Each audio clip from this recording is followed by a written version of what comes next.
안녕하세요. 승설TV의 한장원 변호사입니다. 오늘은 건설산업기본법에서 제한하고 있는 하도급의 형태와 관련해서 몇 가지를 좀 말씀을 드리려고 합니다. 하도급은 일의 효율적인 어떤 수행을 위해서 실질적으로 굉장히 많이 이루어지는 그런 현상 중에 하나인데요. 그런데 도급인 발주자, 건축주 입장에서는 공사계약을 체결한 상대방인 종합건설사라든지 아니면 어떤 건축업자의 능력을 신뢰를 해가지고 공사를 추진한 건데, 이게 자신이 알지도 못하는 하수급인이 와가지고 실질적으로 공사를 했다라고 하게 되면은 공사 자체에 대한 어떤 신뢰도가 떨어질 수 있을 뿐만 아니라 실질적으로 내가 투입하는 어떤 공사비보다 실질적으로 들어가는 그 공사비가 줄어들게 돼서 부실 시공의 그런 위험도 발생할 수 있기 때문에 이 하도급 형태를 무한정 인정할 수는 없는 노릇이거든요. 그래서 건설산업기본법에서는 특정 형태의 하도급과 관련해서는 이런 것들은 하면 안 된다라는 식으로 정해놓고 있습니다. 오늘은 그 중에 두 가지에 대해서만 좀 말씀을 드리려고 합니다. 첫 번째는 일괄 하도급의 금지입니다. 건설산업기본법 제29조 제1항은 건설업자는 도급받은 건설공사의 전부 또는 대통령령이 정하는 주요 부분의 대부분을 다른 건설업자에게 하도급할 수 없다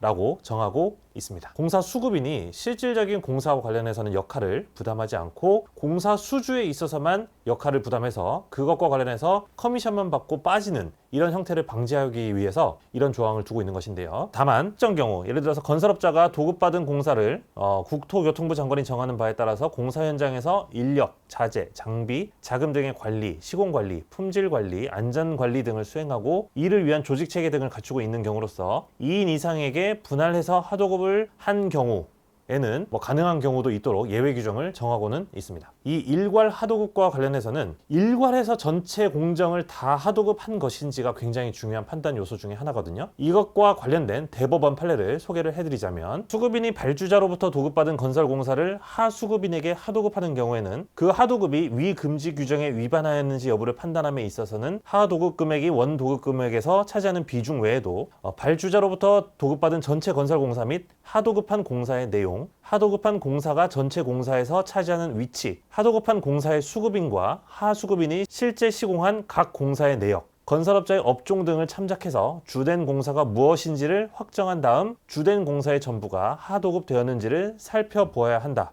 라고 판시하면서 하천 제방을 축조하기 위한 공사 중 레미콘 타설 및 합판 거푸집 공정이나 토공 중 구조물 터파기 공정 등은 하천의 제방 자체를 형성하기 위한 공정이므로 이 사건 공사의 주된 공사에 해당한다고 할 것이고, 원고가 이러한 주된 공사의 일부를 직접 시공한 이상, 수급업체가 이러한 주된 공사의 일부를 직접 시공한 이상 하수급인에게 주된 공사의 전부를 주된 공사의 전부를 하도급하였다고 할 수 없다. 말하자면 일괄 하도급이 아니다 라고 판시를 한 바 있습니다. 두 번째는 재하도급의 금지에 관해서 말씀을 드리겠습니다. 재하도급은 뭐냐면 하도급을 거듭해서 다시 하는 것을 말하는 겁니다. 건설산업기본법 제29조 제3항은 하수급인은 그가 하도급받은 건설공사를 다른 사람에게 다시 하도급할 수 없다 라고 정하고 있습니다. 다만 이 재하도급의 경우에도 일정 정도 건설산업기본법에서 예외 조항을 정하고 있는데요. 발주자가 공사 품질이나 시공상의 능률을 높이기 위해서 필요하다고 인정하여 서면으로 승낙해서 종합공사를 시공하는 업종을 등록한 건설업자가 하도급받은 경우로서 그 건설업자가 하도급받은 건설공사 중 전문공사에 해당하는 건설공사를 그 전문공사를 시공하는 업종을 등록한 다른 건설업자에게 다시 하도급하는 경우,